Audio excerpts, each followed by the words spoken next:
আজ প্রায় 50 লক্ষ টাকার কাজের উদ্বোধন করলেন মাননীয় এসডিও সাহেব। জানা গিয়েছে দীর্ঘ কয়েক মাস ধরে এই রাস্তা ঘাট থেকে শুরু করে পানীয় জল এবং আইসিডিএস এর যাবার রাস্তা সবকিছু মিলিয়ে একটি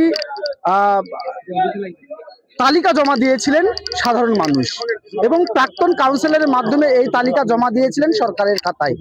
সেই তালিকাকে মান্যতা দিয়ে এবার রাস্তার উদ্বোধন করলেন এবং বেশ কয়েকটি কাজের উদ্বোধন করলেন এসডিও শুভঙ্কর বালা মহাশয়। পাশাপাশি ছিলেন প্রাক্তন কাউন্সিলর থেকে শুরু করে এলাকার বিশিষ্টজনেরা, ছিলেন পৌরসভার স্টাফ থেকে শুরু করে এক্সিকিউটিভ অফিসার। আর তারা কি বললেন এই প্রসঙ্গে, এই রাস্তা পেয়ে কতটা খুশি প্রাক্তন কাউন্সিলর থেকে এলাকার মানুষজন এবং কি বললেন পৌরসভার স্টাফ, শুনে নেব তাদের বক্তব্য। দমকল থেকে রাকিবুল ইসলাম, কলকাতা টিভি। যে ড্রিম প্রজেক্ট, সেই প্রজেক্টের শুভ উদ্বোধন ঘোষণা করলেন মাননীয় পৌর প্রশাসক শুভঙ্কর বালা মহাশয়।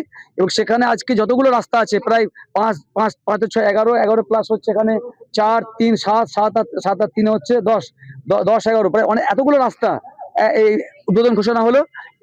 বলে রাখি যে এর মধ্যে কিছু রাস্তা, আরো কিছু রাস্তার মধ্যে হয়ে গেছে, কাজ শেষ হয়ে গেছে।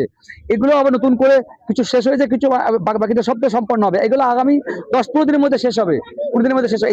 সেইটা আজ ঘোষণা করলেন। আনন্দের খবর দমকল পৌরবাসীর পক্ষে।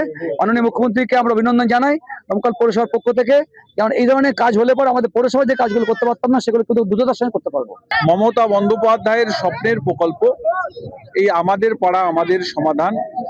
আমাদের দমকল পৌরসভার পৌর প্রশাসক মাননীয় শুভঙ্কর বালা, তিনি আজকে এই 6 নম্বর ওয়ার্ডে এসেছিলেন এবং 6 নম্বর ওয়ার্ডে প্রায় 50 লক্ষ টাকার স্কিম উদ্বোধন করলেন।